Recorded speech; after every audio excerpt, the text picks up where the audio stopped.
সত্যপীরের মাজারে আগুন ছাড়া চুলাতে সিন্নি রান্না হতো। মাজার এরিয়াতে আছে বিরাট একটি সাপ।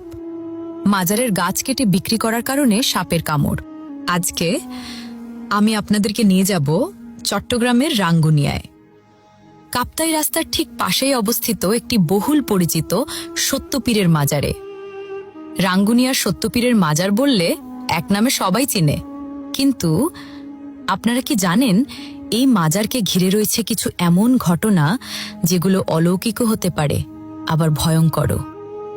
এই মাজারের আল্লাহর অলির প্রকৃত নাম হচ্ছে হযরত হাবিবুল্লাহ বাহাদুর, প্রকাশ সত্যপীর।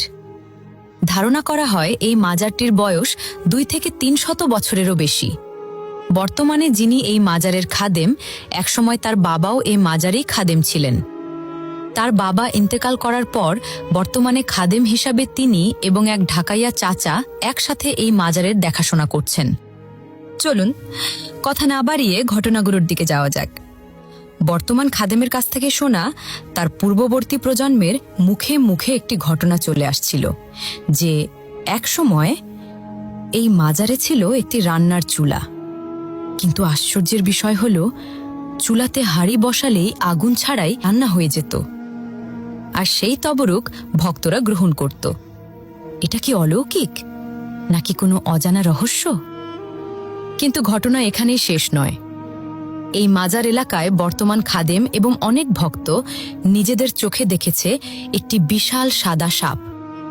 সাপটি এতটাই বড় ছিল যে পুরো পাহাড় তার শরীর দিয়ে পেঁচিয়ে ফেলতে পারত। আল্লাহু আকবার! বিশ্বাস করুন, আমি খাদেম ভাইয়ের কথা খুব গভীর মনোযোগ দিয়ে শুনেছি। তার চোখে মুখে এক বিন্দু মিথ্যার ছাপও আমি দেখিনি। 2 দিন আগের একটি ঘটনার কথা বলি। বর্তমানে মাজার এলাকায় কিছু নির্মাণ কাজ চলছে। একজন নির্মাণ শ্রমিক চুরি করে মাজারের একটি গাছ কেটে বিক্রি করে দেয়। খাদেম বিষয়টি জানতে পেরে তাকে ক্ষমা চাইতে বলেন, না হলে ক্ষতি হবে, এই সতর্কবার্তাও দেন।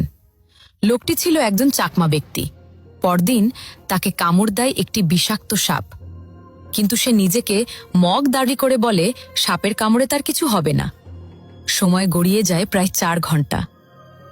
তবুও সে তখনও স্বাভাবিক ছিল।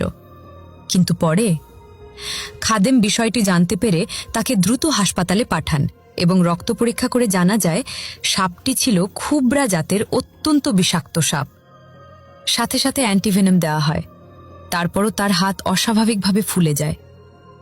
সবার মনে তখন একটাই প্রশ্ন, এত বিষাক্ত সাপে কামড়ের পরও মাজার এলাকায় সে কিভাবে স্বাভাবিক ছিল? আর 4 ঘন্টা দেরি হয়েও কিভাবে তার জীবন বেঁচে গেল?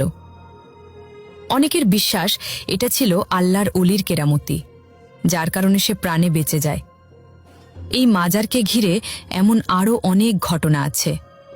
ইনশাআল্লাহ পরবর্তী এপিসোডে সেগুলো নিয়েও আবার কথা হবে।